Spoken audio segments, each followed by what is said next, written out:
Halo, sahabat guru milenial. Kembali lagi di channel ini yang pastinya akan memberikan video-video yang menarik tentang tutorial dari pembelajaran. Sudahkah Bapak Ibu subscribe channel ini?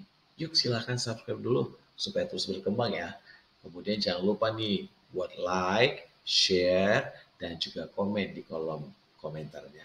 Nah, kali ini kita akan bahas nih tentang mengenal platform PropProps. Wow, ini mungkin sesuatu yang baru buat beberapa di antara kita atau pernah mendengar tapi belum tahu nih seberapa besar pengaruhnya untuk pembelajaran. Kita kenalan dulu yuk sama platform PropProps ini. Dan sebelum kita masuk ke bagian itu, saya kasih sebuah kata mutiara nih yang dibuat oleh Bapak Nadiem Makarim. Salah satu cara mencapai kemerdekaan dalam belajar adalah dengan cara menghilangkan batas ruang dan waktu dalam menuntut ilmu. Salah satunya adalah memanfaatkan teknologi. Jadi hari ini pembelajaran ini semoga membuka pemikiran kita tentang bagaimana teknologi itu bisa menjadi jembatan yang baik untuk menuju kesuksesan. Yuk kita dalami lebih lagi.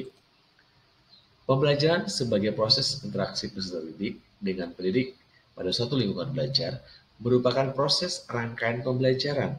Idealnya, suatu proses pembelajaran tidak terlepas dari 3 unsur penting, yaitu proses yang direncanakan, sumber belajar, dan siswa yang belajar dalam kondisi yang menyenangkan. Apa sih maksudnya? Maksudnya, pembelajaran menyenangkan itu adalah sebuah proses pembelajaran yang berlangsung dalam suasana yang menyenangkan dan mengesankan, sehingga dapat menarik minat peserta didik untuk dapat terlibat secara aktif, sehingga tujuan pembelajaran atau goals yang sudah ditetapkan di awal dapat dicapai secara maksimal. Nah, Bapak Ibu, sekarang gimana sih membuat anak-anak itu bisa bahagia, belajar bahagia itu kayak apa gitu? Dalam pembelajaran yang menyenangkan, peserta didik lebih diarahkan untuk memiliki motivasi tinggi dalam belajar dengan menciptakan situasi yang menyenangkan dan menggembirakan. Nah, sehingga guru sebagai pendidik dan juga tenaga kependidikan memiliki kewajiban untuk menciptakan suasana pendidikan yang bermakna, menyenangkan, kreatif, dinamis, dan juga dialogis, serta diselenggarakan secara interaktif, inspiratif, menyenangkan, menantang motivasi siswa untuk berpartisipasi aktif sehingga memberikan ruang gerak yang cukup bagi prakarsanya. Nah, kemudian selain itu juga memberikan ruang yang cukup buat kreativitas mereka serta kemandirian sesuai dengan bakat, minat, dan pengembangan fisik serta psikologi peserta didik itu. Wow, banyak sekali ya Bapak Ibu ternyata apa saja kegunaan dari belajar bahagia tadi. Kemudian, kalau program sendiri Bapak Ibu, kalau kita mau bahas nih Bapak Ibu ya, kejenuhan dalam pembelajaran itu yang dialami oleh guru itu bisa saja disebabkan oleh beberapa faktor. Di antaranya, pendidik terbiasa mengajar dengan tatap muka dan berinteraksi secara langsung dengan peserta didik. Pendidik kurang terampil memanfaatkan atau menggunakan teknologi dan aplikasi pembelajaran yang menyenangkan.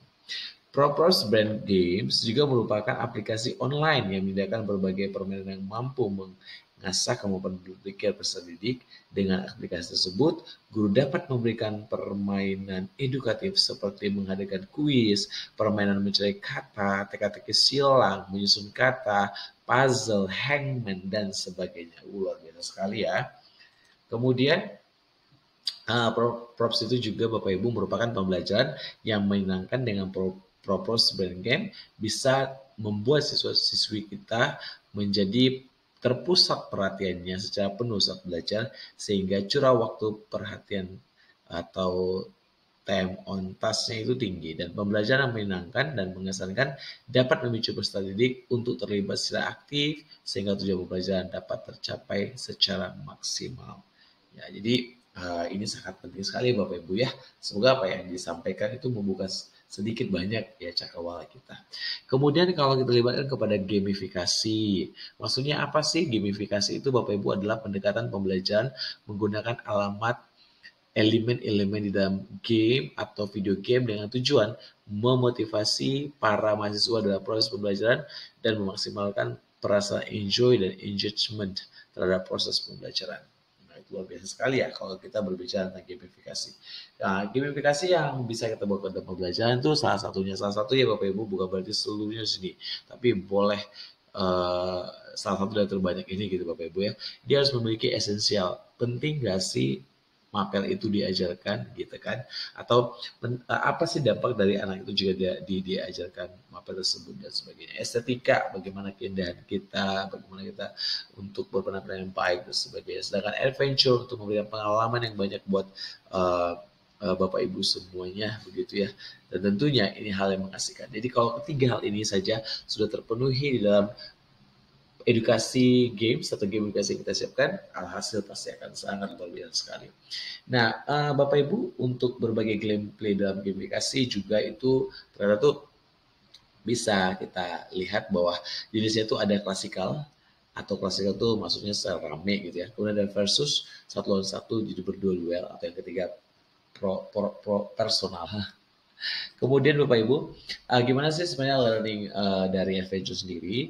Jadi harapannya adalah 20% mereka gunakan sebagai motivasi, 30% dengan literatur baik, dan 50% juga dengan tentunya stimulasi ya gitu dan refleksi yang baik pula.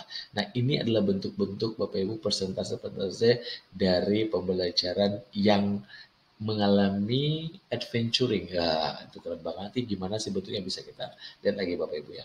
Nah, kemudian jenis-jenis game dalam Roblox itu banyak banget Bapak Ibu. Ada word search game, ada crossword puzzle game, ada sliding puzzle game, ada jigsaw puzzle game, ada hangman game, ada word scramble game, ada brain teaser. Wow, rame banget ya. Nah, sekarang gimana sih cara ujinya? Gampang banget. Nanti kita akan masuk ke props brain game. Selalu akan muncul tampilan seperti ini. Bapak Ibu nanti akan diminta untuk login atau sign up. Ketika Bapak Ibu belum pernah sama sekali untuk masuk ke dashboard ini, maka Bapak Ibu diminta untuk sign up. Nah, ketika sign up, Bapak Ibu masuknya itu sign up atau sign up gitu Bapak Ibu, login atau sign up itu memiliki sama kedudukan. Ketika Bapak Ibu klik, maka keduanya boleh dijawab dengan Bapak Ibu memilih salah satu akun yang terdapat di laptop Bapak Ibu supaya tidak perlu lagi mengisi data-data yang lainnya gitu. Kemudian Bapak Ibu selain itu sendiri juga ya, kita tadi sudah melihat bagaimana nih Bapak Ibu ternyata tuh caranya sangat mudah sekali. Nanti kita akan praktekin di video berikutnya Bapak Ibu ya. Nah, Bapak Ibu tinggal silakan di share video ini kalau berkenan, dan jangan lupa dipelajari ulang ya. So, sampai ketemu lagi di Sahabat Guru Milenial. Bye-bye.